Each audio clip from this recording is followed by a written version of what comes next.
Okay, mga Lodi, yung video na to ay para lang po sa mga baguhan na laging nagtatanong kung ano ba talaga ang magandang welding machine ang bibilhin. So, para sa akin mga Lodi, yung welding machine na nabibili natin sa market ngayon ay maganda naman. Wala namang ano kasi kung hindi yan maganda, hindi yan tatangkilikin ng mga tao na bibili. Kasi yan bago ilabas yan sa factory ay dumaan naman yan sa mga testing. Ayun nga lang, tayo naman na nakabili, hindi naman natin sinusunod kung ano ang nakalagay sa manual ng makina na nabili natin. So naabuso kaya minsan nasusunog. O ang gusto kong sabihin mga Lodi, sana bibili tayo ng gamit ayon sa paggagamitan natin. No, hindi ka bibili ng isang makina din gamitin mo na para sa lahat ng gawain mo. Halimbawa, itong makina na to ay die din siya na 500 amperes. So unahin muna natin yung mga transformer type. Sasabihin ko sa inyo kung ano yung advantage at disadvantage ng mga ito. Unahin natin itong welding machine na napakaluma nito, antigo na ito. Halos 20 years na ito sa akin itong makina na to. At hanggang sa ngayon ginagamit ko pa. So ito ay die din na 500 amperes na hinubaran namin dahil masyadong malaki yung katawan niya. Ito talagang maganda tong makina na to kasi ang rate nito ay industrial na. So pwede mong gamitin ito ng babaran 24/7 na walang tigil. Ito halos kung sa trabaho siya ano mo sa trabaho ay halos wala siyang limitasyon kasi kahit na tuloy-tuloy ang gamit mo nito ay hindi siya nag-overheat o hindi siya umaayaw. Ang downside lang nito, unang-una yung presyo niya. Yung presyo nito, nabili ko ito dati pa, ay nasa 35K. O yung unang-unang ano nito ay presyo, mahal. Pangalawa, pag itatravel mo siya, mabigat. Bali 3 hanggang 4 na tao ang nagsasakay nito sa sasakyan. Kasi ubod talaga siya ng bigat. Ang susunod na downside nito ay kapag ginamit mo to dito sa residential, kagaya nito, mga residential din yung gaya niyan yung wire natin dito, service trap natin sa residential ay number 6, maliit. And then may pagkakataon pa na mahina, below 200 volts yung natin, kuryente. So ito hindi siya pwede gamitin sa dito sa residential area kasi magagalit yung kapitbahay natin o mahihigop yung kuryente nila. At ito pag dinadala sa site, nagre-request na kami nito ng special lightning. Papakabit kami ng sariling kontador dito, and then yung service trap na ginagamit dito ay number 2 para hindi siya mag-init kasi kung ganyan lang kalaki yung wire ang gagamitin, either kung tuloy-tuloy yung paggamit ng makina na to, either kung maputol yan, masunog, or sumasabog yung kontador. Pero kung sa quality, lahat na ito, the best ito. So ito, ulitin ko lang, pang pakyawan ito, pang babaran. Ang susunod natin dito ay yung yung isang transformer type din to. Ito yung mga naunang labas ng transformer type, gawang Pinoy. So ang presyo niyan mababa lang, nasa 5K ko lang nabili yan. Magandang klase din yan. Ang hinang niyan maganda din. hindi sila maglayo nito. Ito pwede sa residential, pwede gamitin na pang shop. Ang problema lang diyan, hindi siya kasing heavy duty ng ito kasi yan tans ay ano yan, aluminum ang winding niyan. So yan kung pang shop pwede. Kung pang service dalhin mo sa site, kung pang matagalan yung trabaho nyo pwede rin yan.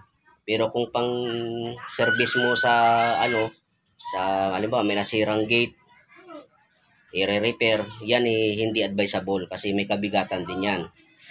So, sunod tayo dito. Ito yung mga unang labas ng portable na welding machine.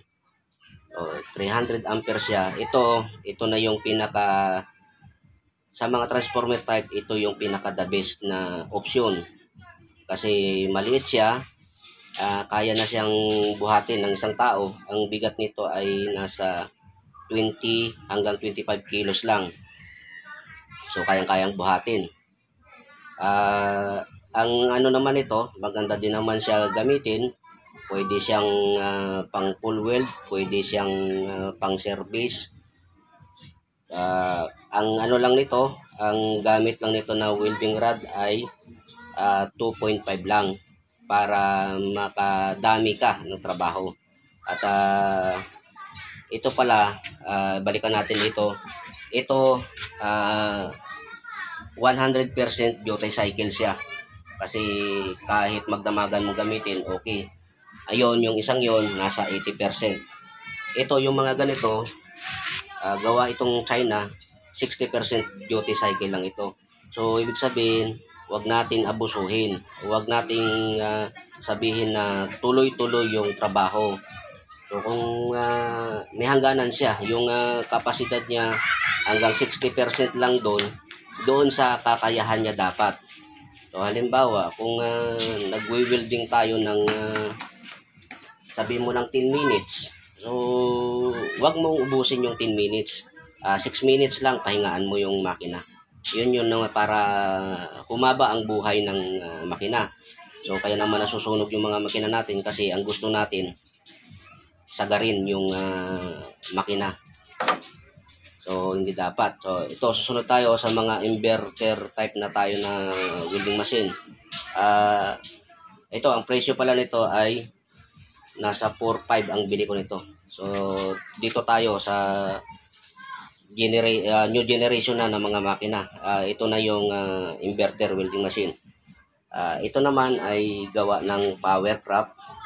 So, titingnan natin ito. Buhatin lang natin. Ayan siya. Ang nakalagay dyan ay industrial type din siya. 100% duty cycle. So, 200 amperes lang siya, pero malakas siya.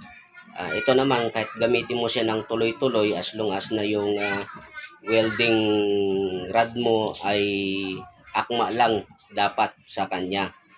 So, kung gusto mo ng tuloy-tuloy, pwede yung welding rod ang gamitin mo ay maliit lang, yung 2.5. Pwede din siya sa 3.2, pero siyempre kahit sabihin natin 100% duty cycle siya, ingatan din natin. No, ito ginagamit namin na ito sa pang full weld, pang fabricate, pang full weld. Dinadala namin ito sa site backup ng dalawang yan. Pero ito sa ngayon, ito na yung kadalasan na ginagamit namin kasi magaan. Yung dalawa na yon ginagamit lang namin yon kapag covered court ang ginagawa namin. Yung tumatagal kami ng mga maabot ng 2 months to 3 months kasi yan hindi na inuwi. So ito, totong mga ito, inuwi ito kasi mainit sa mata ito, madaling bitbitin. So ito, again, ito, mahusay ito. Sa lahat ng aspeto, pwede siyang pang full weld, pang fabricate, pang service, kahit saan mo siya dalhin, o ubra siya. Yun nga lang, hindi pa rin siya pwedeng isaksak sa outlet, lalo kung ang laman ng outlet nyo ay mas maliit sa number 12 na kuryente ang loob. Pero kung number 12 yung laman niya, din heavy duty yung outlet nyo, kagaya noon, yung kagaya nun, o pwede siya. O pwede to gamitin. Hindi na siya obra sa extension na yung number 16 kasi nagiinit din yan. Isa pa pala ito,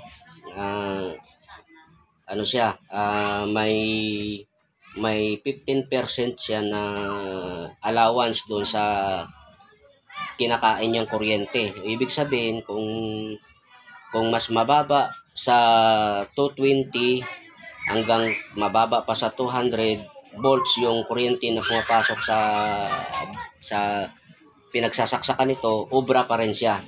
Gumagana pa siya ng maayos. Kung tumaas pa ng 15%, gumagana pa rin yan. Parehas lang sila niyan. Ayan, kahit na yung malaki niyan, kahit na 180 volts lang ang kuryente niya na nakukuha, magagamit mo siya ng maayos kasi 500 amperes sa isagad mo lang, din gagana siya ng maayos. So ito maganda to. Then susunod tayo dito sa itong dalawa na to, parehas lang yan sila. Ito maganda rin to kasi meron na siyang BRD. So hindi na siya hindi na kalakasan ang ground nito. Kapag ka hawakan mo yung welding rod dito na basa or sa ground, hindi na siya ganong kalakasan yung ground niyan. Hindi ka na mapapasigaw. So 300 amperes siya. Ito, tingnan natin to. 60% duty cycle din. So ibig sabihin, hindi siya talaga pang babaran. May hangganan siya. Pero maganda rin to kung gumagawa ka ng trusses ng bahay, then pang service. Ito maganda to. Ang dalawang to. And then itong maliit na to, ito. Yan, napakaliit nito. Ito, binili to, intended lang talaga siya pang service. Wala na siyang ibang pwedeng paggagamitan. Pang service lang. Halimbawa, may kliyente ka na nasiraan ng gate, may air repair. Sa mga maninipis, parlina, obra yan. Sa konting trabaho, obra yan. Pero malayong malayo yan na ikumpara dito sa mga makina na to.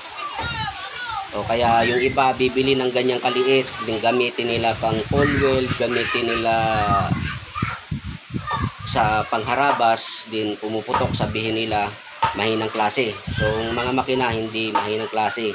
Depende yan sa kung saan natin gagamitin. Alright mga lode, sana na liwanagan kayo kung ano yung welding machine ang para sa inyo. Kung nagsisimula kayo, rekomenda ko sa inyo ito. Ang presyo pala nito ay 12,500. Yan, kung medyo alanganin kayo sa presyo niya, medyo mataas, dito kayo. Ito. Nang presyo nito ay 6,300 lang. So, pwede na kayo dyan. Yung maliit na yon, sinabi ko naman sa inyo, hindi siya talaga pwedeng gamitin sa kung ano pa man, kundi pang service lang, pang DIY, pang manipis na trabaho, pang madali ang trabaho, yun ang pwede doon. So, ngayon, naunawaan nyo na siguro kung bakit ko sinabi na ang mga gamit na yan ay may kanya-kanyang purpose. So yung video na to hindi to ginawa para magyabang sa mga master dyan, mga veterano na. Sana naman ma-appreciate nyo yung video na to ay para sa mga baguhan na tulungan natin na kung nagtatanong na kung ano yung makina ang sa pag-uumpisahan nila. Alright, isa pa pala, dagdag lang pala, itong makina na to, malakas ang ground nito. Hindi yan basta na pagkabasa ka ng pawis, nasa taas ka, nakaupo ka sa trusses o sa parlina, din wala kang gloves, yan, ingatan nyo yan dahil malakas yan ang ground yan. Itong mga to, yung inverter na yan, mahina na ang ground yan kasi BRD na siya. O, ibig sabihin may protection na yung welder dyan. ito pala, ito ang presyo nito, itong maliit na to ay nabili ko yan sa halagang 4,400 yung maliit na yan. Ngayon payo ko lang sa inyo mga lodi, dahil na sa pandemic ngayon kadalasan online na tayo bumibili, sana lang matsambahan nyo yung yung mga makina na matino. Ito hindi naman ako promote ng makina, ng machine, pero ito lang, basta power prop mahusay yan, subok ko na yan.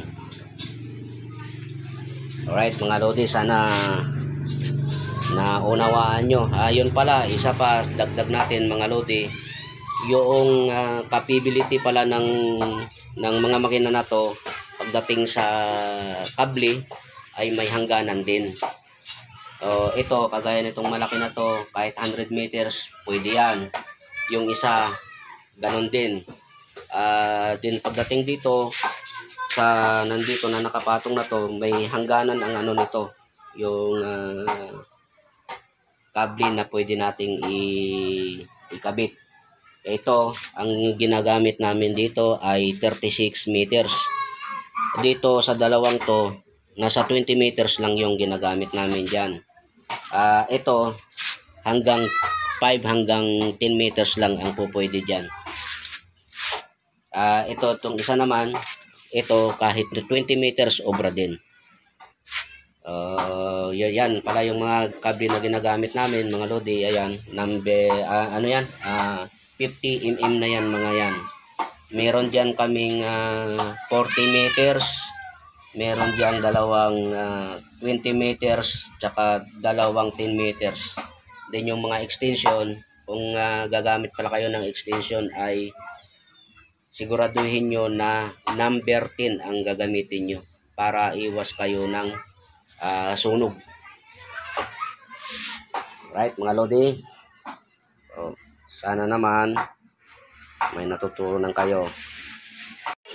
Kasi nga pala mga lodi, bago ko makalimutan, sana naman meron akong channel sa YouTube.